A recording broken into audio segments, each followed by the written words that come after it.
వారు దిగజారినట్లుగా దిగజారి నేను ఎక్కడా మాట్లాడలేదే, వ్యంగ్యంగానే చెప్పాను, ఒప్పుకుంటున్నాను కదా.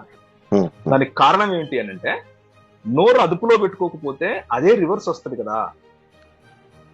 ఎక్కడ బూత్ కనిపించదు నా మాటలో మీకు? లేదు, ఎక్కడ అపశృతి కనిపించదు మీకు నా మాటల్లో? ఆ వ్యంగ్యం తప్ప మరొకటి ప్రశ్న ఉంటది, వ్యంగ్యం ఉంటది. ప్రశ్న అంటే విట్ అంటారు దాన్ని. విట్ అనేది తప్పకుండా ఉంటది. ఎందుకు ఉండదు? ఉండి తీరుతుంది. ఎందుకు అని అంటే సబ్జెక్ట్ అలాంటిది. క్రీస్తును దూషించటమే కాకుండా క్రీస్తు యొక్క సువార్తను తక్కువ చేసి మాట్లాడటమే కాకుండా చర్యకు ప్రతి చర్య with in the boundaries of the Christian practices.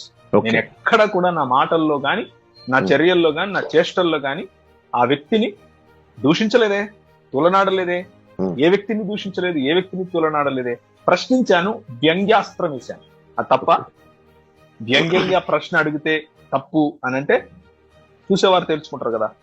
ఎప్పుడూ కూడా లిమిట్ క్రాస్ అవ్వకుండా, క్రిస్టియన్ వాల్యూస్ ఎక్కడ తొంగలో తొక్కకుండా, విట్ లేకపోతే వ్యంగ్యంతోనే అవతల వారిని లేఖనాధారంగానే ప్రశ్నించాను తప్ప ఎప్పుడు బూతులు మాట్లాడలేదు, ఎప్పుడు దుర్భాషలాడలేదు, ఎప్పుడు దాన్ని ఏమంటారు అవతల వారిని మేము కించపరచలేదు. మీ సమయం ఇది కాదు అని మీకు తెలిసినప్పుడు అక్కడి నుంచి వెళ్ళిపోండి.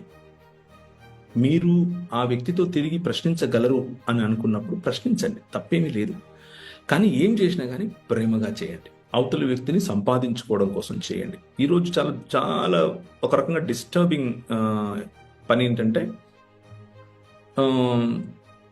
తిరిగి ప్రశ్నించేటటువంటి వైఖరిలో గొడవలకు దిగటం, దూషించే పనులు క్రైస్తవులు చేయటం వద్దు. అలాంటి చేయకండి. అది మనం చేస్తున్నటువంటి పని ఒక లక్ష్యాన్ని మనమే ఓడించిన వాళ్ళం అవుతాం.